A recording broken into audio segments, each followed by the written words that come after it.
right, sexual follies.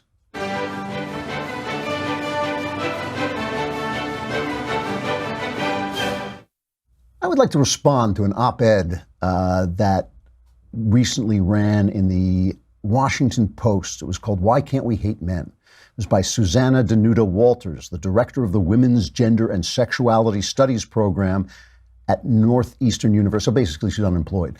She's not doing anything. She says, it seems logical to hate men. I can't lie. I've always had a soft spot for the radical feminist smackdown, for naming the problem in no uncertain terms. I've rankled at the "but we don't hate men" protestations of generations of would-be feminists and found the men are not the problem. This system is obfuscation too precious by half.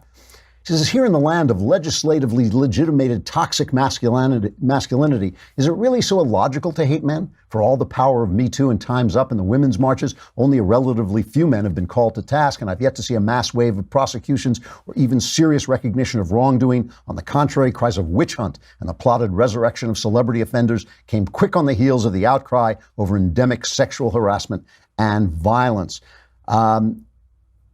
So men, the world has little place for feminist anger. Women are supposed to support, not condemn, offer succor, not dismissal. We're supposed to feel more empathy for your fear of being called a harasser than we are for the women harassed. So men, if you really are with us and would like us to not hate you for the millennia of woe you have produced and benefited from, start with this. Lean out so we can actually just stand up without being beaten down. Pledge to vote for feminist women only. Don't run for office. Don't be in charge of anything. Step away from the power.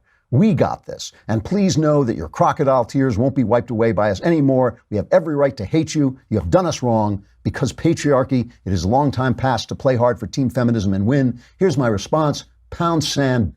That's my response to this op-ed. You know, as long as you're using the cars and computers and air conditioning and birth control pills invented by men, you should be just so happy to have us around. As long as you are raising the children who are given to you by men and having fathers who have taken care of you, as long as you are being pulled out of burning buildings by men, having police show up at your house to protect you, the fact that there are bad guys in the world, and they are bad guys in the world, and that in some ways bad guys are worse than bad women because they're stronger and have more power, is fine. But that you say that this is a whole problem with the sex and you're going to hate us, hate you back, baby.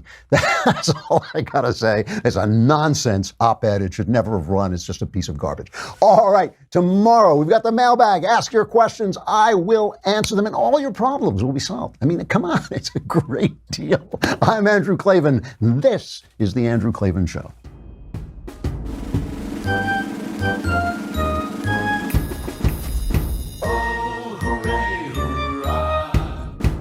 The Andrew Klavan Show is produced by Robert Sterling. Executive producer, Jeremy Boring. Senior producer, Jonathan Hay. Our supervising producer is Mathis Glover. And our technical producer is Austin Stevens. Edited by Emily Jai. Audio is mixed by Mike Cormina. Hair and makeup is by Jesua Alvera. The Andrew Klavan Show is a Daily Wire Forward Publishing production. Copyright Forward Publishing 2018.